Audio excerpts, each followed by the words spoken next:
I don't understand cats, but I have dogs, so I understand loving a pet. Cats, you never hear like, oh, my cat's the greatest animal ever. No. So here's a list of the bad things I hate about my cat. Cats are good for antisocial people like me that just really... They want a living thing in the house, but they don't really want a companion. It's just like, hey, a walking rug that hates me.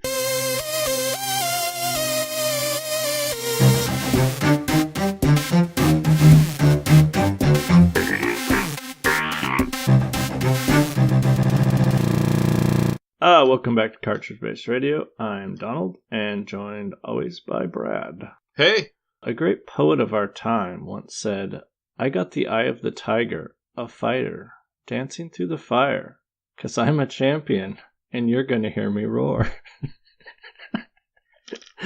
That poet is Katy Perry, and it horribly segues into what we're talking about, Tiger Handhelds. I was just waiting to see if you were gonna do the series of O's. It's O.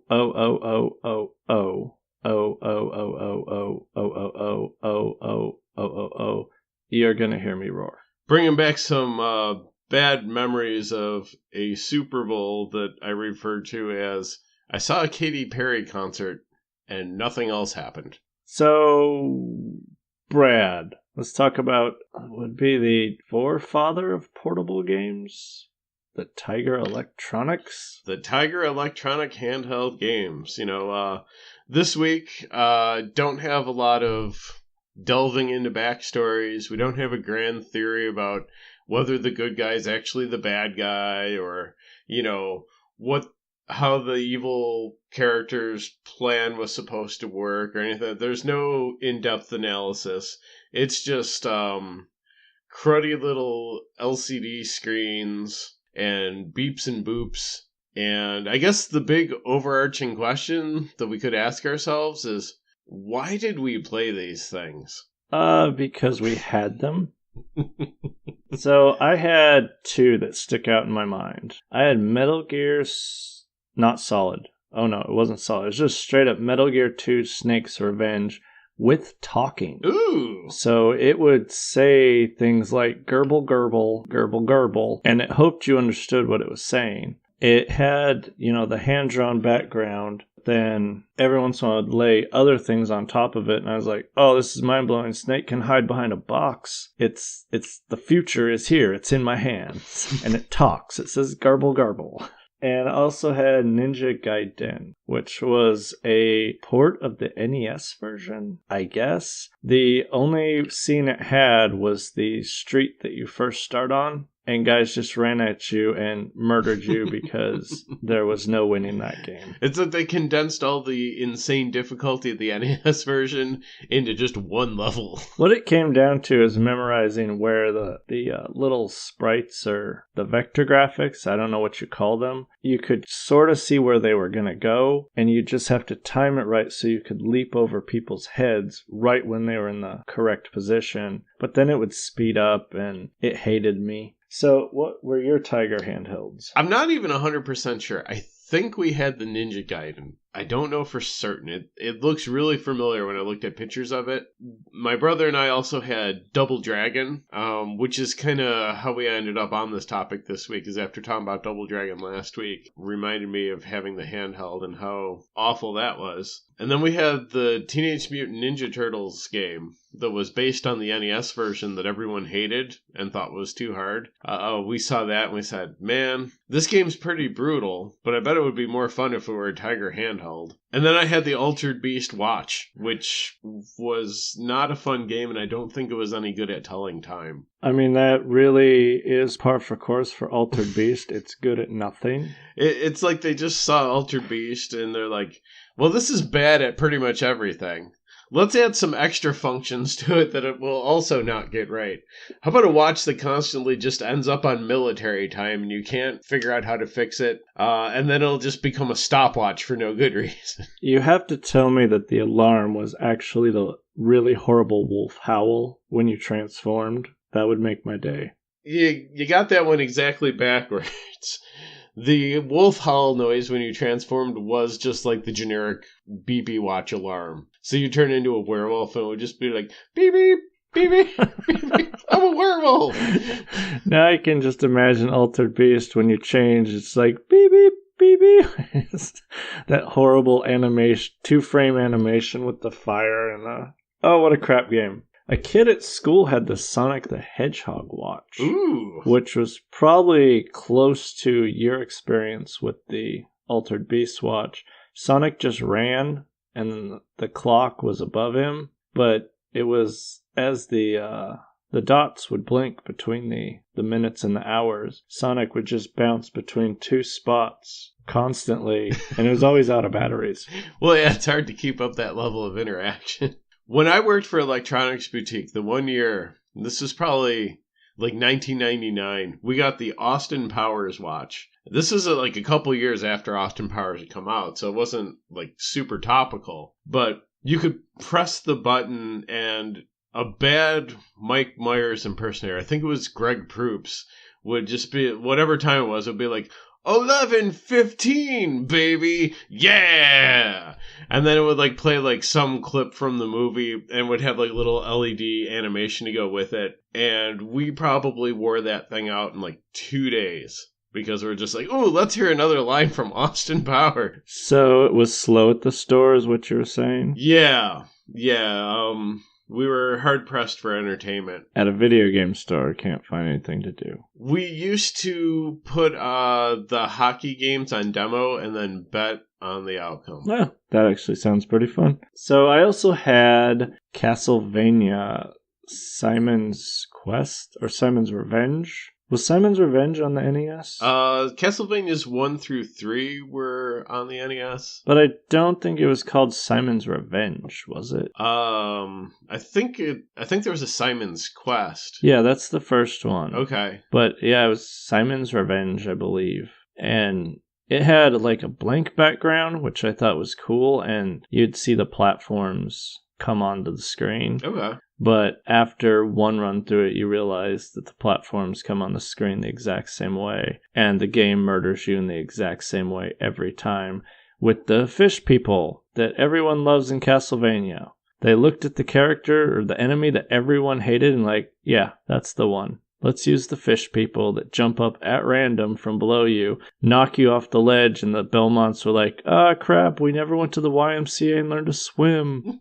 The fish people are such a small part of Castlevania. Like, they're in one little section, and that's pretty much it. You'd think, like, bats would have been a more appropriate enemy to just ruin your day. The bats you could deal with because they don't knock you off the ledge into the stupid water, and then it instant kills you. But the fish people, they had to do the fish people. They gave it more replayability if you were constantly dying. Okay, these things had horrible D-pads on them. Oh, yeah. And it had these weird buttons that had like a bar between them, so it was like a rocker toggle. Yes. And 99% of the time it would push the wrong button when you hit the rocker toggle. And it was just a miserable experience, but I had it, and I knew I could beat Ninja Gaiden.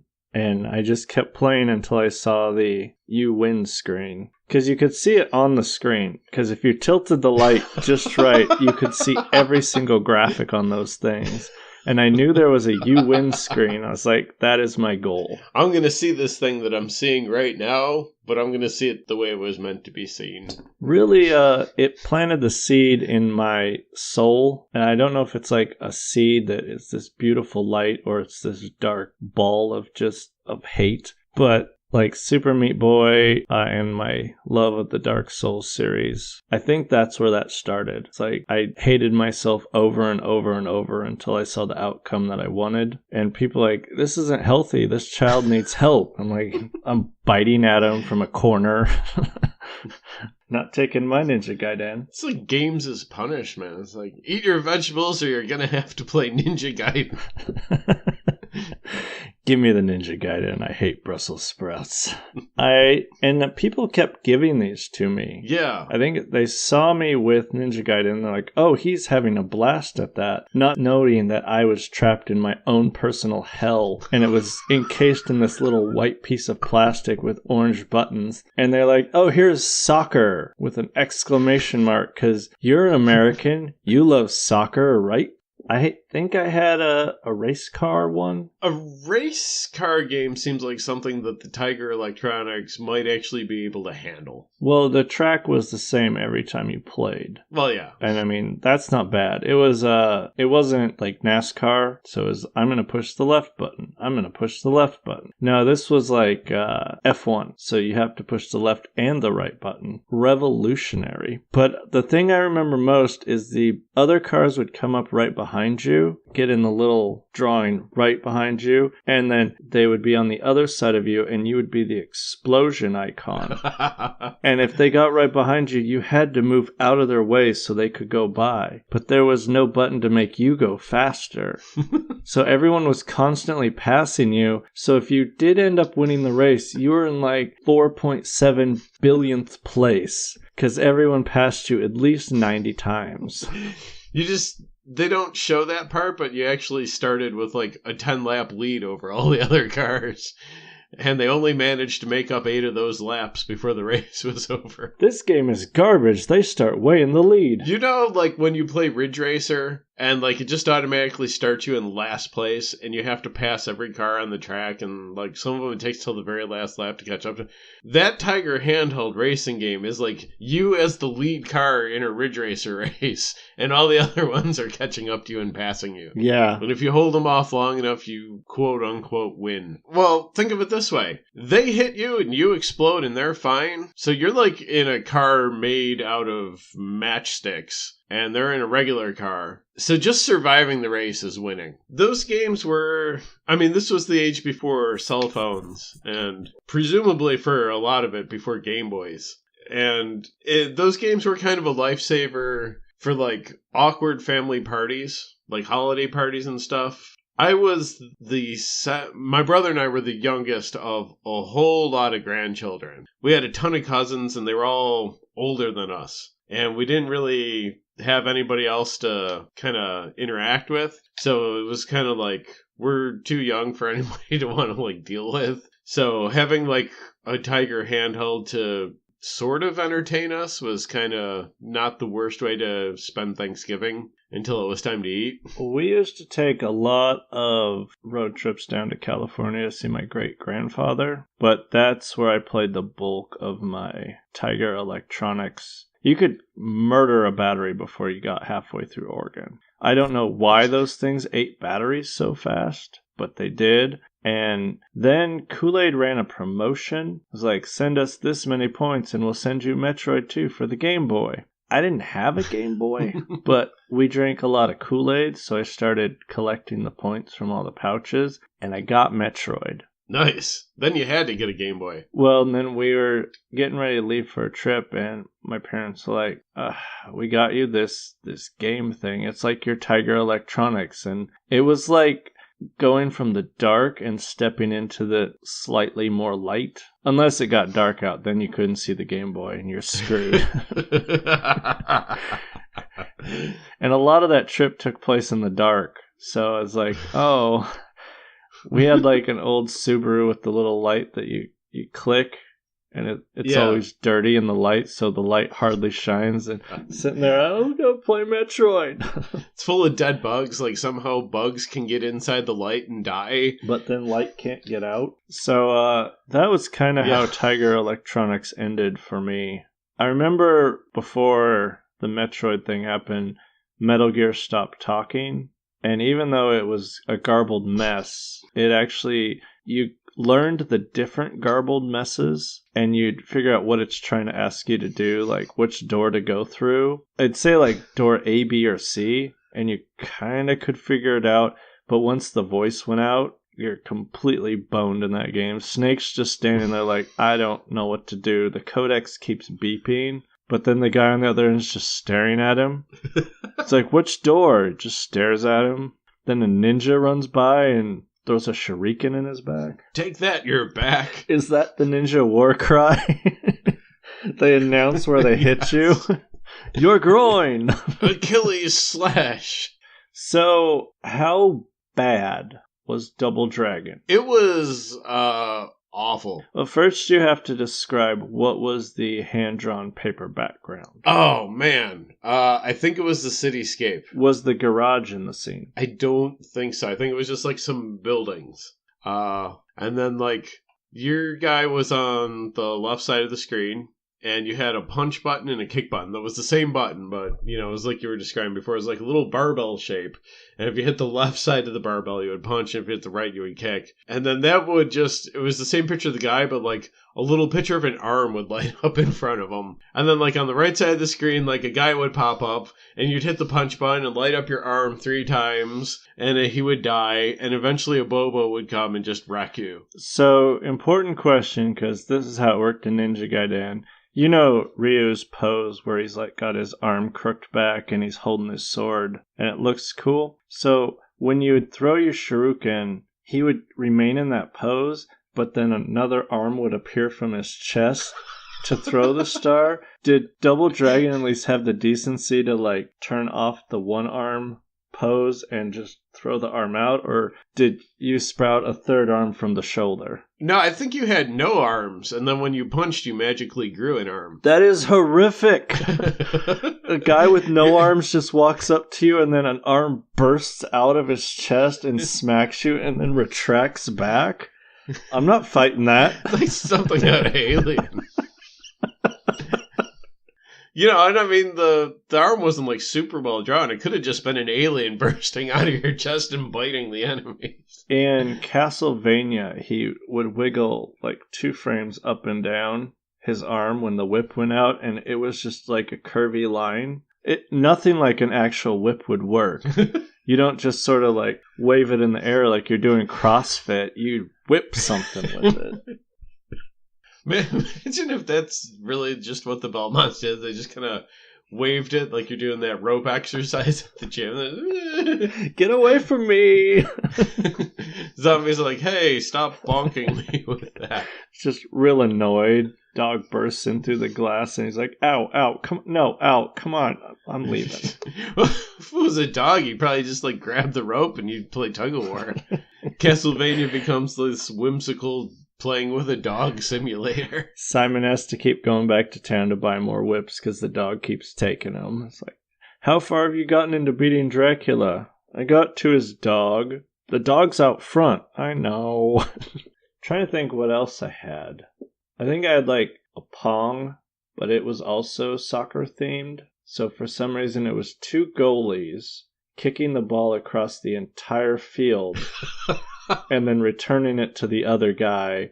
And for some reason, there was a wall around the edge. I imagine this is like a punishment goalies get in purgatory for being bad people. They just have to do this over and over for eternity. That's like if you have one friend that you're playing with and you're like, oh, let's go play soccer. And then, like, you don't think like, oh, well, I guess we could like play a game where one of us is the goalie and the other takes shots at him for a while, or no, we're gonna have a full-ended game, 1-on-1, and we're both gonna stay on our nets and just punt the ball to each other and see who like screws up and lets one in first. Well, what was annoying is you had to get it in the goal to score a point. But Pong is you just have to get past the other paddle to get a point. Yeah. So they added the difficulty of if you missed the goal, it would just bounce off the back wall and return to you. But then there was also the little man in the net blocking you. So basically, it was the digital equivalent of being waterboarded. There's your box quote. Like waterboarding! Exclamation mark. They just weren't good. Then I had like spin-off ones because apparently at some point a company looked at these and was like, oh crap, these are awesome. We got to get in on this. I think I had a Q*bert, but imagine playing Q*bert in that format. Q*bert's already kind of a frustrating experience in its original setup. Plus, it's also heavily dependent on color, because the whole point of the game is to turn all the yellow squares blue and then so forth. What if I told you could turn the clear blocks dark?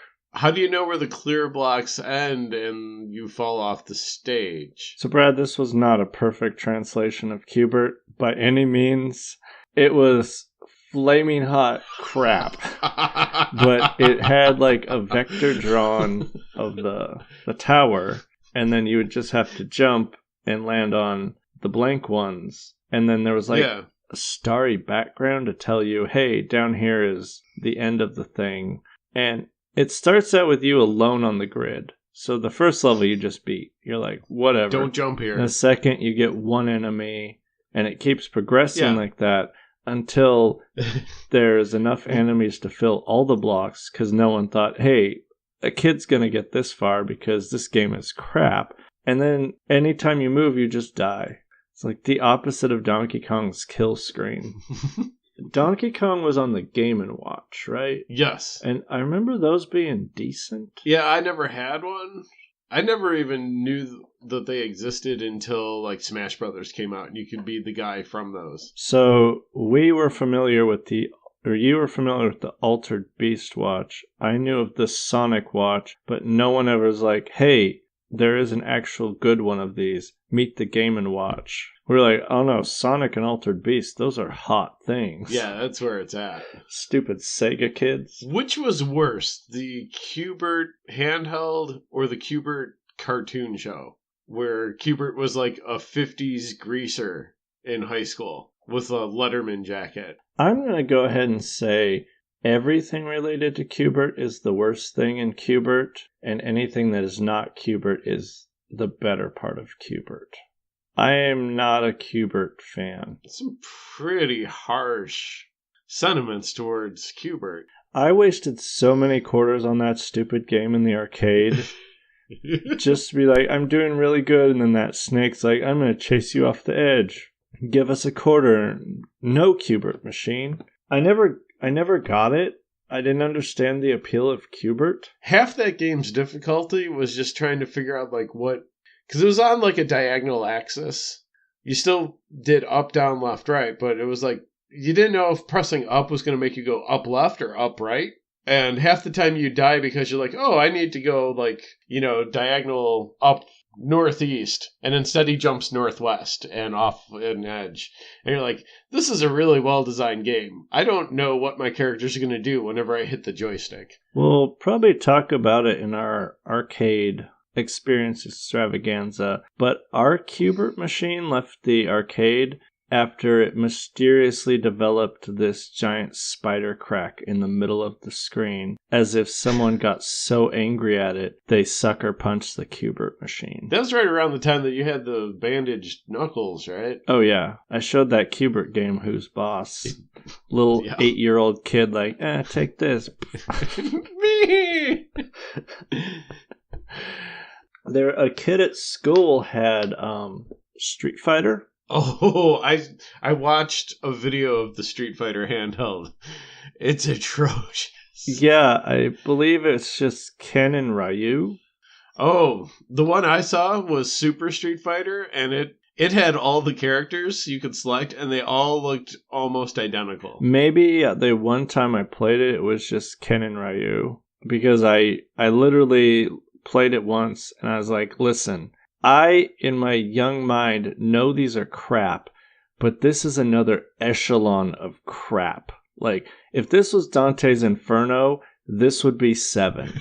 I think there was a button that was just like, do special move. We grew up in the video game trenches, didn't we? Oh, man. Between playing those stupid things and... We're going to have to do an episode sometime about the Atari 8-bit system that I had and all the pirated / hacked Commodore 64 games that it ran. We came up through some rough stuff.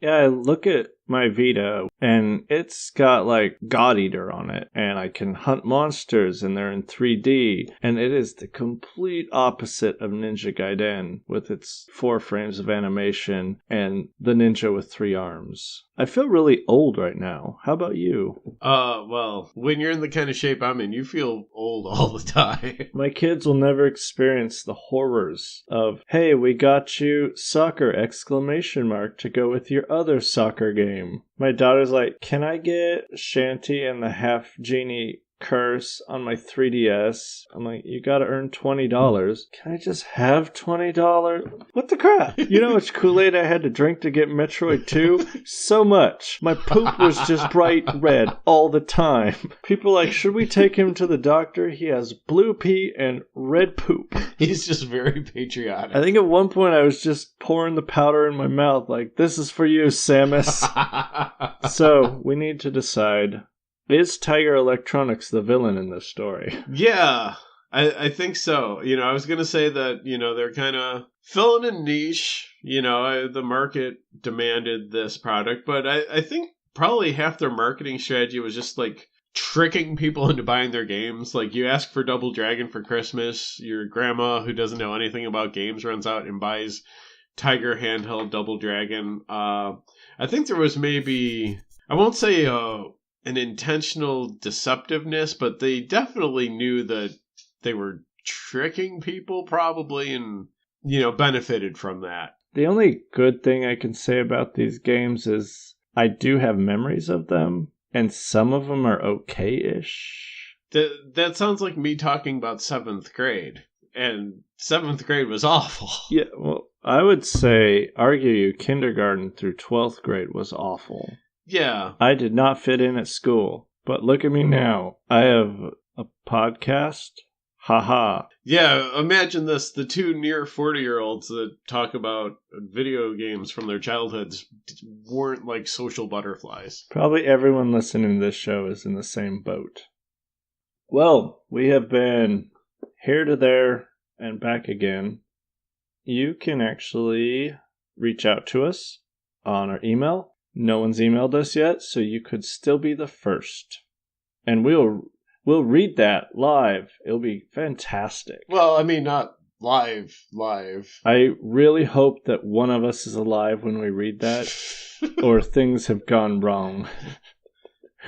That is cartridgebaseradio@gmail.com. I was supposed to remind you about something iTunes makes people like the show more, gets us more listeners. Oh, yes. You can rate us on iTunes. Yes. Yeah. Well, you've already probably subscribed. If not, find an old iPod and subscribe on that one. And then keep it plugged in and in Wi-Fi range so it downloads it every week. Because that makes us feel good. This is the part of the show where when you were a little kid and you'd watch Sesame Street, but then you'd turn it on the one day and it would be like the two people from the local station just begging for money. And like, we're at that part where you thought you were going to see Big Bird, and instead you just see like two adults in a cheap looking studio. And it's like, you know, with just one like on our Facebook page, we could get up to 5 new listeners. If you do that, I'll give you a tote bag. Disclaimer, we will not give you a tote bag. We also have that Facebook page. Google Play. Yeah. I would say rate us there, but come on, Google. Come on. You know, just tell your friends about the show. Tell strangers about the show. If you're at a drive-thru, just be like, I would like the number 6 combo, and also you should listen to Cartridge-Based Radio. We don't even know how to end a show anymore. No. I feel like I wish Katy Perry would stop by to do the oh thing. That would be pretty great, but I don't think that's in our budget. So I guess I'll say I'm Donald, that's Brad, and we will see you next week. All right.